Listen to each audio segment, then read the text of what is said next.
శ్రీ మహాగణాధిపతయే నమః, శ్రీమాత్రే నమః. మాచిరాజు భక్తి ప్రేక్షకులందరికీ నమస్కారం. జూలై 21వ తేదీ నుంచి జూలై 31వ తేదీ వరకు మేషాది ద్వాదశ రాశులకి రాశి ఫలితాలు ఏ విధంగా ఉండబోతున్నాయో, ఏ గ్రహాలు అనుకూలిస్తున్నాయో, ఏ గ్రహాలు వ్యతిరేకంగా ఉన్నాయో, ద్వాదశ రాశుల వాళ్ళు జూలై 21 నుంచి జూలై 31వ తేదీ వరకు ఏ దేవీ దేవతల ఆలయ దర్శనం చేయాలో, ఏ మంత్రాలు చదువుకోవాలో, ఏ స్తోత్రాలు పఠించాలో, ఎలాంటి దానాలు ఇచ్చుకుంటే రాశి ఫలితాలు అనుకూల ఫలితాలను కలిగింపజేస్తాయో, ప్రధానంగా ఈ 11 రోజుల్లో జూలై 21 నుంచి జూలై 31 మధ్యలో ద్వాదశ రాశుల వాళ్ళ భవిష్యత్ ఎలా ఉండబోతుందో ఈ వీడియోలో మనం తెలుసుకుందాం. తదుపరి కుంభరాశి. కుంభరాశి వాళ్ళకి జూలై 21వ తేదీ నుంచి జూలై 31వ తేదీ వరకు ఈ 11 రోజుల్లో రాశి ఫలితాలు పరిశీలిస్తే, ప్రధానంగా 11 రోజుల రాశి ఫలితాలు చూసుకునేటప్పుడు మనం తీసుకోవాల్సిన 4 గ్రహాలు రవి, బుధుడు, కుజుడు, శుక్రుడు. ఈ 4 గ్రహాల్లో సూర్యుడు 6వ స్థానంలో కుంభరాశి వాళ్ళకి అద్భుతంగా యోగిస్తున్నాడు. సూర్యుడి బలం 11 రోజులు ఉంది. సంపూర్ణ ఆరోగ్య ప్రాప్తి చేకూరుతుంది. కుంభరాశి వాళ్ళకి ఇంతకుముందు సర్జరీల వల్ల కానీ, ఇతర కారణాల వల్ల కానీ అనారోగ్య సమస్యలు ఎక్కువగా ఉంటే అవన్నీ మటుమాయం అయిపోతాయి. ఆరోగ్యం బ్రహ్మాండంగా ఉంటుంది. శారీరక ఆరోగ్యం బాగుంటుంది, మానసిక ఆరోగ్యం బాగుంటుంది. ప్రమోషన్ కోసం చేసే ప్రయత్నాలు ఖచ్చితంగా అనుకూలిస్తాయి. తండ్రి వైపు బంధువుల వల్ల మంచి ప్రయోజనం కలుగుతుంది. వ్యవసాయ రంగంలో ఉన్న వాళ్ళకి మంచి లాభాలు వస్తాయి. అలాగే ప్రమోషన్ ప్రయత్నాలు బ్రహ్మాండంగా యోగించి జీవితంలో ఉన్నత స్థాయికి చేరగలుగుతారు. సమాజంలో పరపతి, గౌరవ మర్యాదలు ఇవన్నీ పొందడానికి రవి సంచారం కుంభరాశి వాళ్ళకి అద్భుతంగా యోగిస్తుంది. కాబట్టి 6వ స్థానంలో సూర్యుడు కుంభరాశి వాళ్ళకి సంపూర్ణంగా అనుకూల ఫలితాలు ఇస్తున్నాడు. సూర్యుడికి సంబంధించి ఎలాంటి పరిహారాలు చేసుకోవాల్సిన అవసరం లేదు. అలాగే కుంభరాశి వాళ్ళకు బుధుడు 5వ స్థానంలో వ్యతిరేక ఫలితాలు ఇస్తున్నాడు. బుధుడి బలం లేదు. అంటే కుంభరాశి విద్యార్థులు హార్డ్ వర్క్ చేస్తేనే ర్యాంకులు వస్తాయి. కుంభరాశి నిరుద్యోగులు కూడా బాగా హార్డ్ వర్క్ చేసి ప్రిపేర్ అయ్యి ఇంటర్వ్యూకి వెళితేనే కొత్త జాబ్ వస్తుంది. కుంభరాశి వ్యాపారస్తులు కూడా ఎంతో కష్టపడి వ్యాపారం చేసినా లాభాలు కొంచెం తక్కువగానే ఉంటూ ఉంటాయి. విద్యార్థులకు, నిరుద్యోగులకు, వ్యాపారస్తులకు అనుకూల ఫలితాలు రావాలంటే, బుధుడిచ్చే వ్యతిరేక ఫలితాలు తొలగింపజేసుకోవాలంటే బుధుడికి అధిష్టాన దైవం గణపతి కాబట్టి గణపతికి సంబంధించిన వక్రతుండాయ హుం అనే మంత్రం రోజు 21 సార్లు చదువుకోవాలి. వక్రతుండాయ హుం. దీంతో పాటు సంకటనాశక గణేశ స్తోత్రం చాంటింగ్ వినాలి. నానబెట్టిన పెసలు ఆవుకు తినిపించడం, లేదా కేజింబావు పెసలు ఆకుపచ్చ వస్త్రంలో కట్టి పంతులు గారికి దానం ఇవ్వటం చేయాలి. గణపతి ఆలయ దర్శనం చేసుకోండి.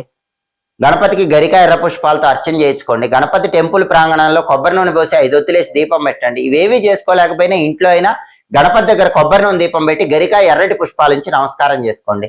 బుధుడిచ్చే వ్యతిరేక ఫలితాల నుంచి బయటపడవచ్చు. సంపూర్ణంగా అనుకూల ఫలితాలు పొందవచ్చు. అలాగే కుంభరాశి వాళ్ళకి కుజుడు 4వ స్థానంలో వ్యతిరేకంగా ఉన్నాడు. 4వ స్థానంలో కుజుడు ఉంటే జ్యోతిష శాస్త్రంలో అర్ధాష్టమ కుజదోషం అంటారు. అర్ధాష్టమ కుజదోషం ఉన్నప్పుడు భూములు, గృహాలు, స్థలాలు, పొలాలు, అపార్ట్మెంట్లు ఇలాంటివి ఏవి కొనకూడదు. కొంటే మోసపోతారు. అలాగే మీకు ఉన్నటువంటి ప్రాపర్టీస్ అమ్మకూడదు. అమ్మినా తక్కువ రేట్ వస్తుంది. ఎందుకంటే అర్ధాష్టమ కుజదోషం ఉన్నప్పుడు ప్రాపర్టీ అమ్మినా, ప్రాపర్టీ కొన్నా కూడా వ్యతిరేక ఫలితాలు వస్తాయి. కాబట్టి ప్రాపర్టీ ట్రాన్సాక్షన్స్ కి కుంభరాశి వాళ్ళు ఈ 11 రోజుల్లో దూరంగా ఉండే ప్రయత్నం చేయండి. బాగా ఎమర్జెన్సీ ప్రాపర్టీ ట్రాన్సాక్షన్ చేయాలనుకుంటే మాత్రం డాక్యుమెంట్స్ జాగ్రత్తగా వెరిఫై చేసుకొని ప్రాపర్టీ ట్రాన్సాక్షన్ చేసుకోండి.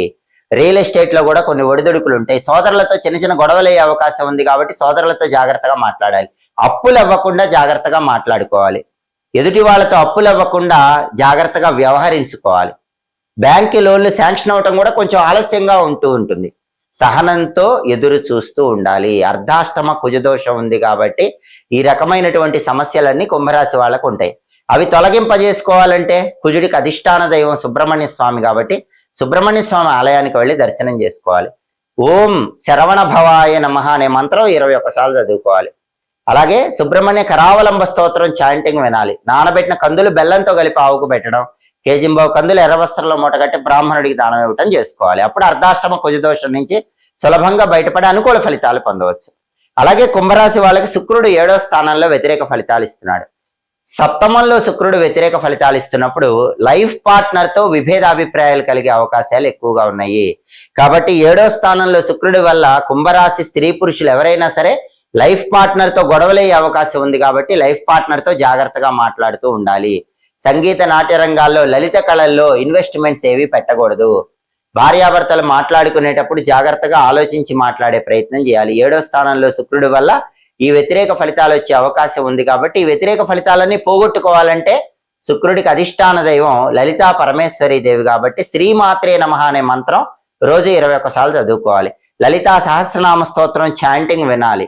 నానబెట్టిన అలసందలు ఆవుకు పెట్టడం, కేజింబో అలసందలు తెల్ల వస్త్రంలో మూటగట్టి బ్రాహ్మణుడికి దానం ఇచ్చుకోవటం చేయాలి. అప్పుడు శుక్రుడు 7వ స్థానంలో ఇచ్చే వ్యతిరేక ఫలితాలు తొలగిపోయి అనుకూల ఫలితాలు పొందవచ్చు. కాబట్టి ప్రధానంగా కుంభరాశి వాళ్ళకి జూలై 21 నుంచి జూలై 31 మధ్యలో ఈ 11 రోజుల్లో కూడా ఫేవరబుల్ ప్లానెట్ అంటే సూర్యుడు ఒక్కడే. సూర్యుడికి ఎలాంటి పరిహారాలు అక్కర్లేదు. మిగిలిన 3 గ్రహాలు బుధుడు, కుజుడు, శుక్రుడు ఫేవరబుల్ లేరు. కాబట్టి బుధుడికి, కుజుడికి, శుక్రుడికి సంబంధించిన పరిహారాలు చేసుకుంటే అప్పుడు కుంభరాశి వాళ్ళు ఈ గ్రహాలు ఇచ్చే వ్యతిరేక ఫలితాలన్నీ తొలగింపజేసుకొని ఈ 11 రోజుల్లో కూడా అనుకూల ఫలితాలు అందిపుచ్చుకోవచ్చు. దైనందిన జీవితంలో ఉదయం నిద్ర లేవగానే కొన్ని ప్రత్యేకమైన వస్తువులను చూడటం ద్వారా రోజంతా అదృష్టము, ఐశ్వర్యము కలిసి వస్తుందని ధర్మశాస్త్ర గ్రంథాల్లో చెప్పారు.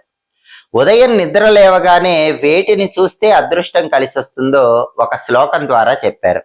కపిలాం పంక్తి మగ్నించ సూర్యం దీపం జలం గురుం ప్రాతురుద్ధాయ యః పశ్యేత్ స సౌభాగ్యం లభేత్ నరహ అంటుంది శాస్త్రం.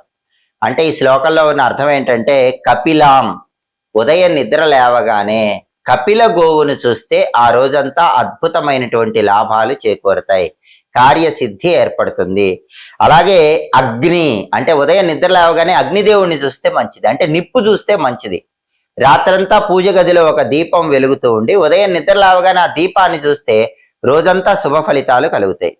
అలాగే జలం ఉదయం నిద్ర లేవగానే నీటిని చూస్తే చాలా మంచిది. అందుకే రాత్రిపూట నిద్రించే ముందు రాగి చెంబులో నీళ్లు తల దగ్గర ఉంచుకొని ఉదయం నిద్ర లేవగానే ఆ రాగి చెంబులో నీళ్లు మొట్టమొదట కళ్ళతో చూసి ఆ నీళ్లు తాగండి.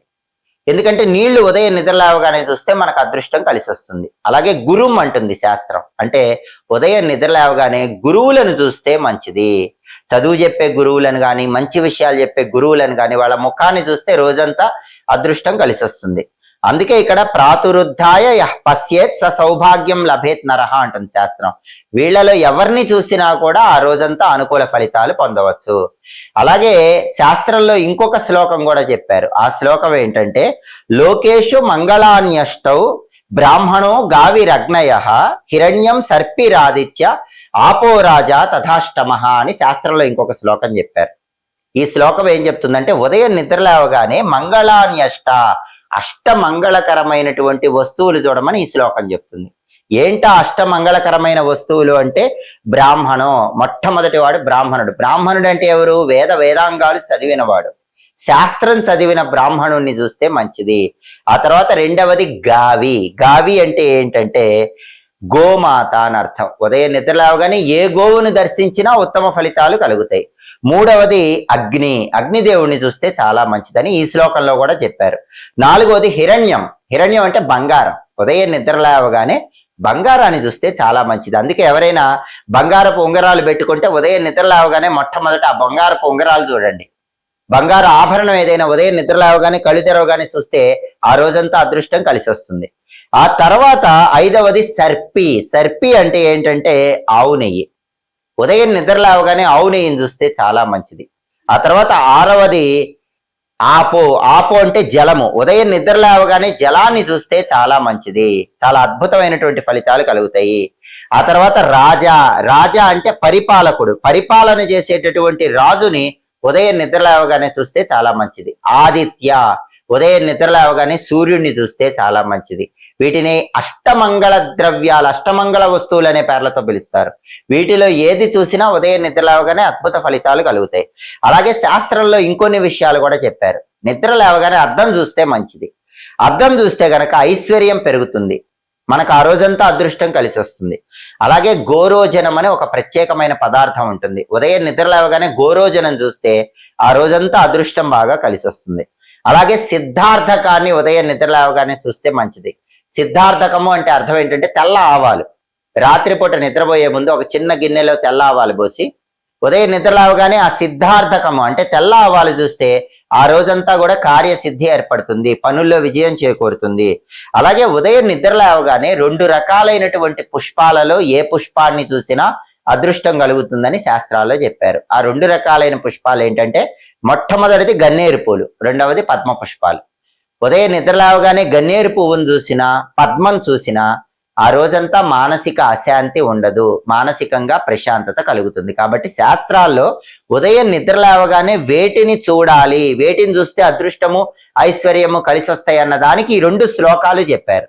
ఈ 2 శ్లోకాలను అనుసరించి వీటిలో మీకు వీలైన దాన్ని చూడండి. దీంతో పాటుగా ఇంకొక అద్భుతమైన విషయం కూడా శాస్త్రం చెప్పింది. ఆ అద్భుతమైన విషయం ఏంటంటే, ప్రభాతే విమలే కాలే దర్శనం పాపనాశనం ముకుందస్య ముఖాంభోజాం సర్వ దుఃఖ వినాశనం అంటుంది శాస్త్రం. అంటే అర్థం ఏంటంటే, ఉదయాన్నే ముకుందుడు ఆ పరమాత్మ ఆ శ్రీ మహావిష్ణువుని దర్శనం చేస్తే సర్వ దుఃఖాలు పాపాలు తొలగిపోతాయి అని ఈ శ్లోకం మనకు చెప్తోంది. కాబట్టి ఉదయం నిద్రలేవగానే ఎంతో మంది దేవతలు ఉన్నప్పటికీ ఏ దేవతా స్వరూపాన్ని చూడాలంటే విష్ణుమూర్తి దేవతా స్వరూపాన్ని చూడాలి.